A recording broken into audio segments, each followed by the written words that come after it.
Hello everybody, Tim here again. Tim's BMW DIY here to do another DIY for you guys. Want to let everybody know I've been waiting on parts. It's been kind of weird. You would order parts and some of them are 2 months out. So I did get a couple things in. So I'm able to do a DIY today on a billet diverter valve or recirculation valve. The N54s have plastic recirc valves, and they're really weakly sprung. The springs in them are basically for 7 to 8 pounds of boost. And so we're gonna try these out. These were like $25 a piece. They're billet aluminum and they're very simple. They just have an O-ring on the inside. Just disassemble it really quick. Top unscrews. There's an O-ring on the outer edge. There's a spring and a piston. Very simple design. The spring that they give you is for 30 psi and it's way too stiff. So I'm gonna have to change it out for the 8 to 22 psi spring.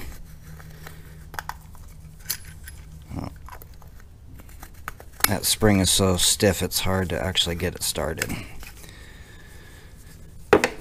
Let's put him over here for a second. In the kit that you get, you're going to get a bag, and in the bag there's going to be vacuum lines, other springs. It's going to come with the piston spacer, so if you need to tighten a spring up you can. O-rings, everything you need to actually rebuild it if you need to. It's kind of neat. So not only do you get a brand new diverter valve or recirculation valve, you also get a rebuild kit with the O-rings and a cheap hose clamp. I can tell already it's not high quality, but that's okay. The spring I need is this red spring. It's the 8 to 20 psi spring. So let's get him out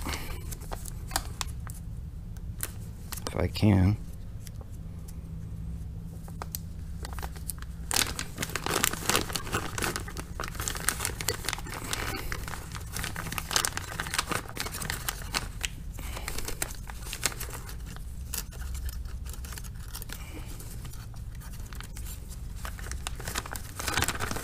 They also give you a little piece of vacuum line. It's so short, I don't know how that would even help you, but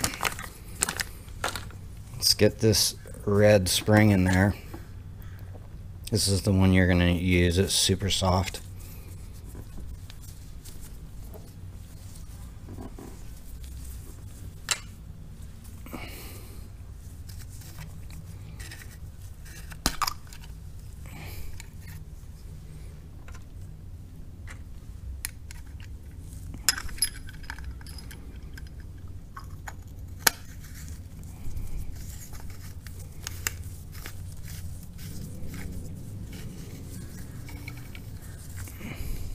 And the company had a deal where if you bought two, you got them for like $21 a piece.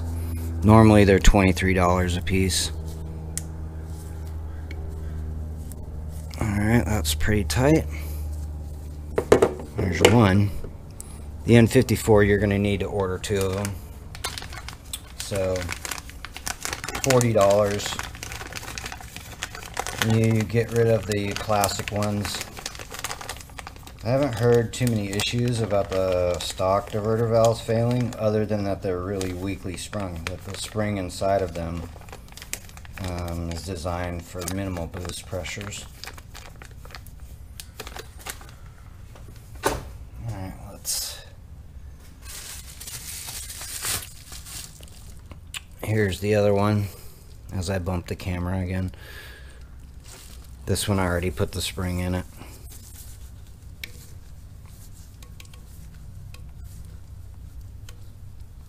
Make sure they're nice and sealed tight. Now let's get the old ones off.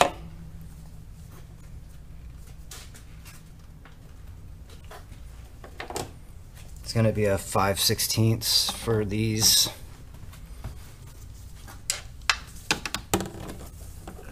Hose clamps here.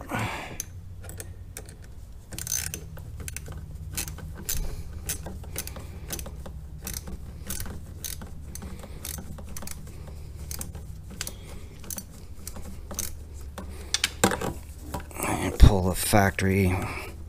Well, these are my custom vacuum lines. Pull these lines off. Pull the old one out.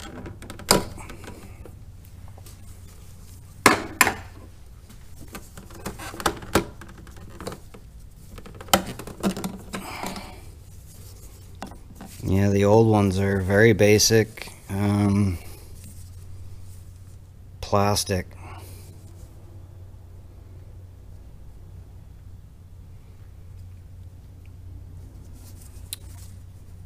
And this one has just got a really small spring and just a diaphragm.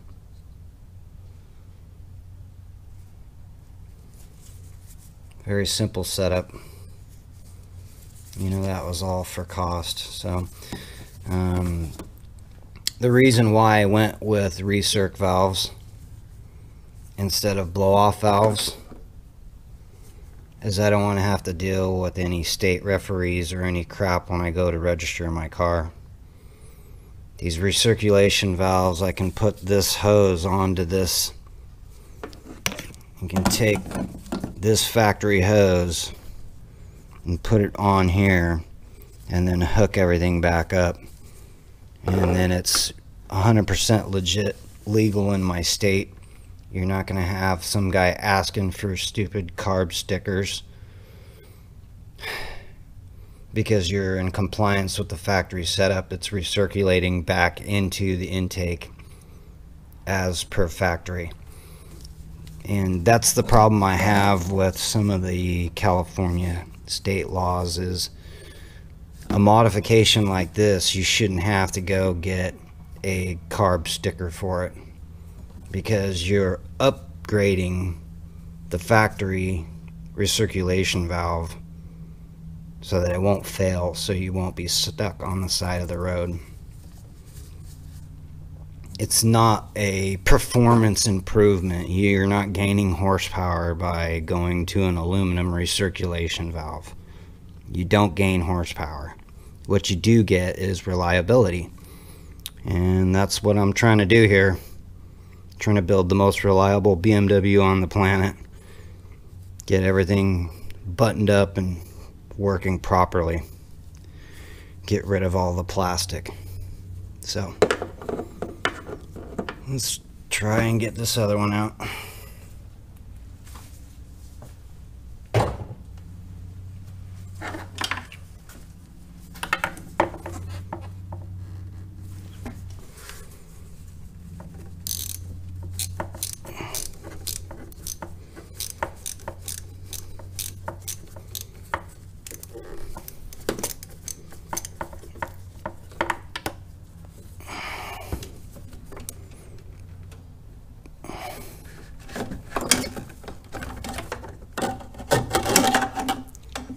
Alright, number 2 is out.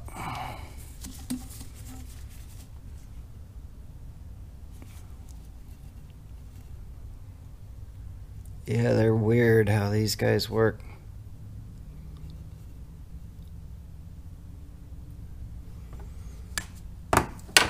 maybe I can do a demonstration really quick. I have a brilliant idea on the fly. 1 second here.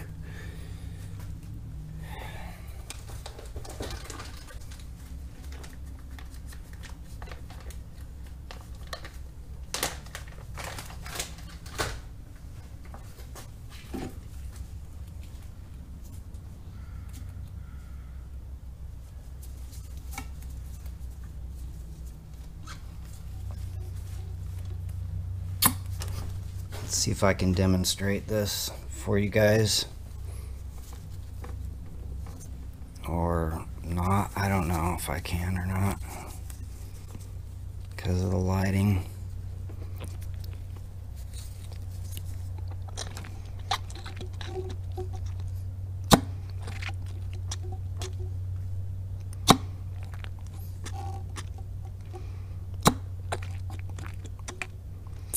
The way it works is when the car is under vacuum, when it's not under boost, the valve is closed. As soon as it gets vacuum, it'll open the valve up. Pretty interesting. Keeps everything, keeps your motor from over boosting, putting too much pressure in the intake tract. Okay, hopefully you guys saw that little silly demonstration that I did, sucking on a piece of pipe there. Alright, let's start with the back one. Let's put the vacuum line on.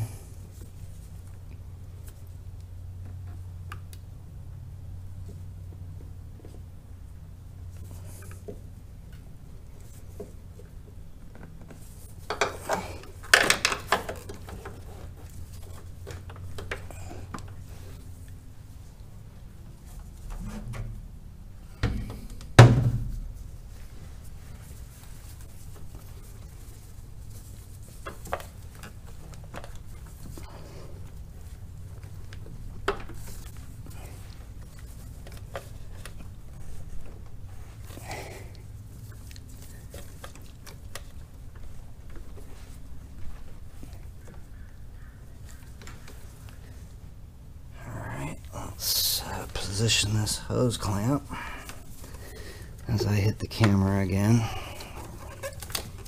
So I put a custom nipple on my intake manifold so I could run 2 vacuum lines, because I basically saw a bunch of demonstrations where they're saying that the factory T doesn't supply enough proper vacuum to the valves. So let's see if I can get this hose clamp in position.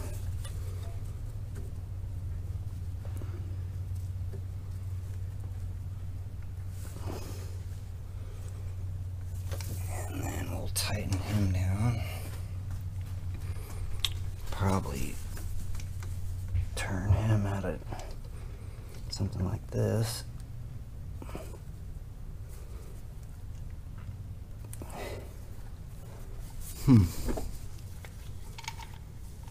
Interesting. If you want to, you can put your own little horn in there.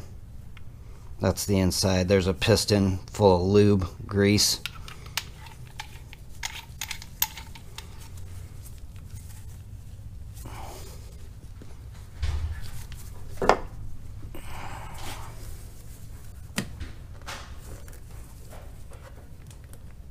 I'll give him a good little reef.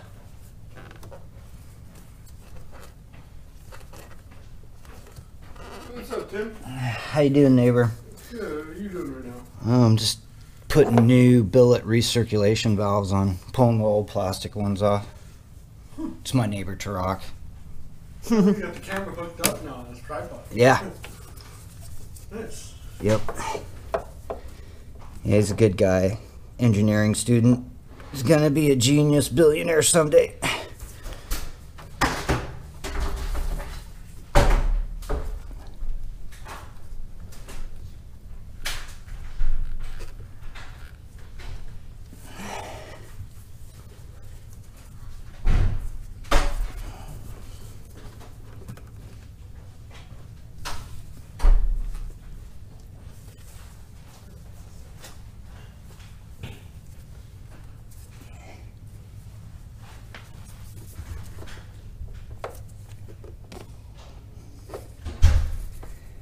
Alright, this guy's up against the firewall.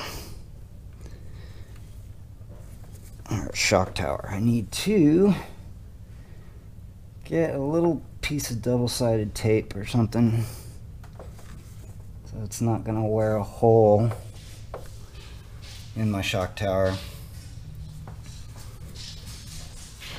Vacuum line number 2 going on.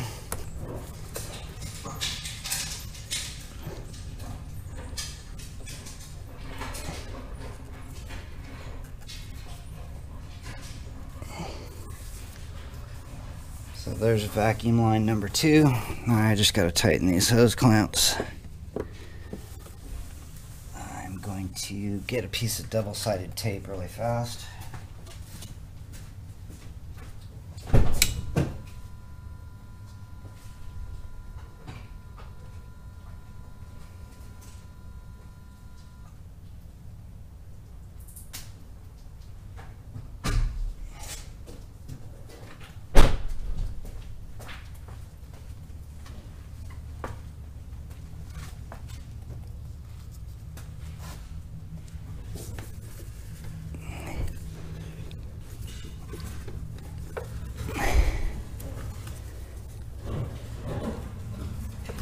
I want to stick to my glove.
Okay, that ought to work.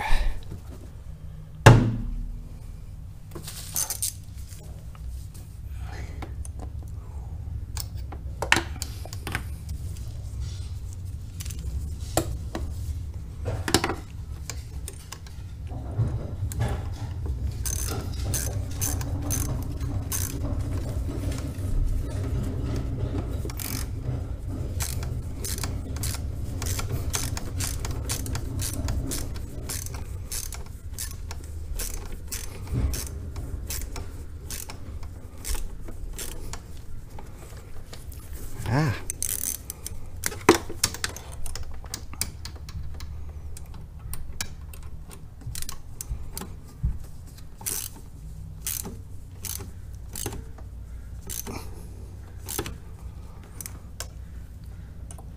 And once we get these hose clamps tight, I'll start it up and see if they work.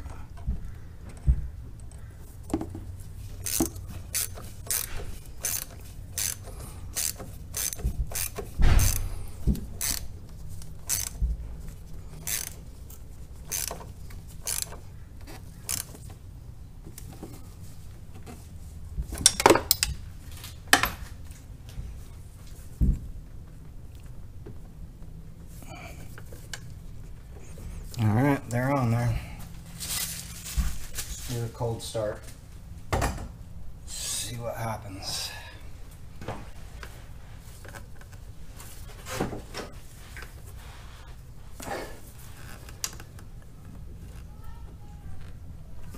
Make sure the tops are tight.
Well, that's gonna do it, folks. Seems like they're working okay, although I did feel some air coming out of this one. I'm gonna have to actually probably take this guy back off and then see why the piston wasn't sealing in there, but the other one felt fine. So I'm gonna go take it for a ride and I'll let you guys know. But thanks for watching. This is Tim's BMW DIY. Like I said, I'm waiting on parts. It's a weird kind of delay. Some parts are a couple months out, but I do have an alternator DIY coming. There's also a clock spring DIY coming, so stay tuned. And thank you everyone for your support. It helps me realize what I'm doing here is just not fruitless. So let's bear some fruit for all of each other, and be nice to each other and love each other. We need a better planet right now, and I think people, the way the times are, it's really crazy. So let's all do the best we can and put our best foot forward, and love each other, love your neighbor, take care of your people, take care of your family. Thank you for watching. Take care, everybody. See you next time.